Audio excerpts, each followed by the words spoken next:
Have you ever felt completely trapped by your past? Maybe you made a massive mistake years ago, grew up in a highly toxic environment, or have been slapped with a label by society that you just can't seem to shake off. When people only see you for the worst thing you've ever done, it is incredibly easy to just accept that identity and give up.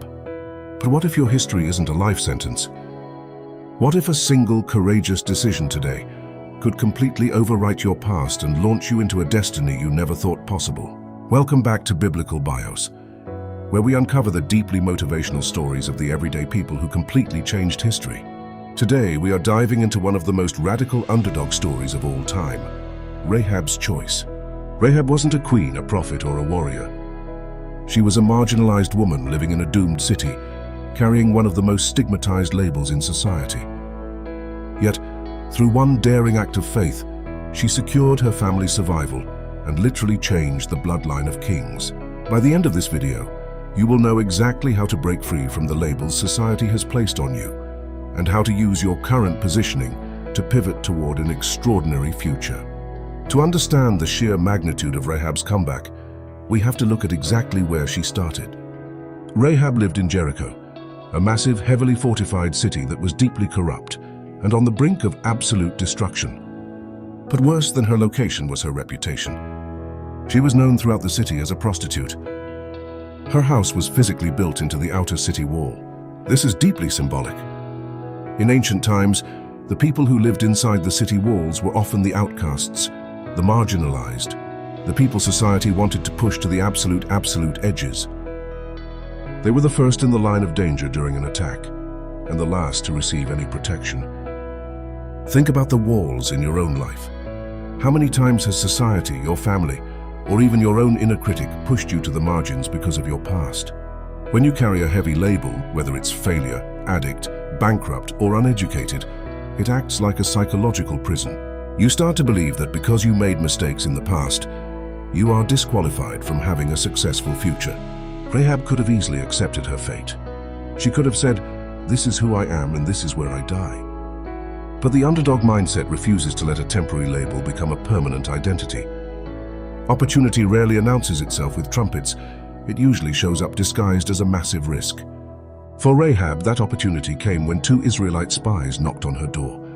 The Israelites were camped across the river, preparing to conquer Jericho, and these men were sent to scout the city. Almost immediately, the king of Jericho finds out the spies are in the city and sends soldiers to Rahab's door, demanding she hand them over. Rahab is now staring at the ultimate crossroads. She has two choices. Choice A, turn the spies in, prove her loyalty to the king of Jericho, and maintain her current miserable status quo. Choice B, hide the spies, commit high treason, and risk immediate execution for a chance at a completely new life. When you're trying to break out of a toxic past, there will always be a defining moment where you have to choose between the safety of your familiar dysfunction and the terrifying risk of a new future. Growth requires you to break the rules of the system that is keeping you trapped. Rahab chose the risk. She hid the spies on her roof under stalks of flax and sent the king's men on a wild goose chase. After the soldiers leave, Rahab goes up to the roof and makes one of the most stunning declarations of faith in history. She doesn't just ask for a favor, she reveals her mindset. She tells the spies, "I know that the Lord has given you this land, for the Lord your God is God in heaven above and on the earth below." This is incredible. The king of Jericho didn't believe it. The powerful soldiers didn't believe it.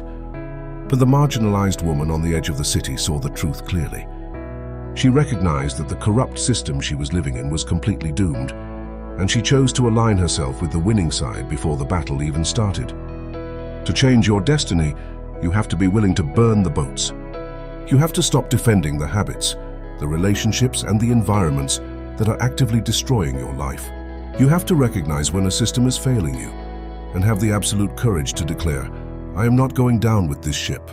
Rahab traded her loyalty to a dying city for a covenant with a living promise.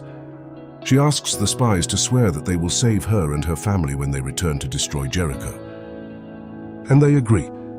The spies give Rahab one final crucial instruction. They tell her she must tie a scarlet cord in the window she uses to let them escape. When the invading army sees that red rope, they will bypass her home. Everyone inside that specific house will be saved. That scarlet cord is one of the most powerful symbols of redemption. It wasn't just a sign for the invading army. It was a daily visible reminder for Rahab herself. Every time she looked at that window, she wasn't looking at her past as a prostitute. She was looking at her future as a survivor. When you make the decision to change your life, you need a scarlet cord. You need a tangible, visible boundary that separates your old life from your new one. It might be deleting toxic contacts from your phone, throwing away the alcohol, officially filing the paperwork for your new LLC, or signing up for that class. It is a physical action that declares to the world and to yourself that you are no longer the person you used to be. You have drawn a line and you are not going back. Days later, the Israelite army marches around Jericho. The trumpets blow and the massive, impenetrable walls of the city completely collapse. The destruction is total, but amidst the dust and the rubble, one section of the wall remains perfectly intact. The house with the scarlet cord. Rahab and her entire family are brought out safely and welcomed into the community of Israel. But the absolute most mind-blowing part of Rahab's story isn't just that she survived. It's what happened next. Rahab, the former outcast from a doomed enemy city, marries an Israelite leader named Salmon. They have a son named Boaz. Boaz grows up and marries a loyal woman named Ruth.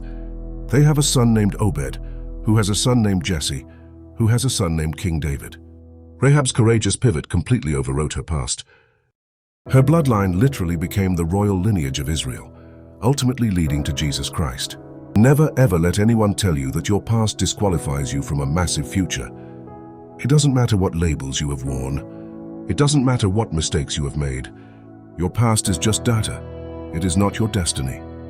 The moment you decide to tie your scarlet cord, step away from your toxic environments, and align yourself with your true purpose, you set off a chain reaction that can change not just your life, but generations to come. If Rahab's incredible pivot inspired you to drop your past labels and step into a new future, please hit that like button and subscribe to Biblical Bios. I want to hear from you. What is one negative label or past mistake that you are officially leaving behind today? Declare it in the comments below so we can support your new journey. And if you're ready to completely rewrite your mindset, make sure to grab our $5 Underdog devotional and study guide linked in the description. It is packed with actionable steps to help you tie your own scarlet cord and step into your potential. Thank you so much for watching. Remember, your history is not your life sentence. Keep moving forward, and I'll see you in the next video where we dive into the story of Elijah and the ravens and how to find hope and strength in your darkest, most exhausting valleys.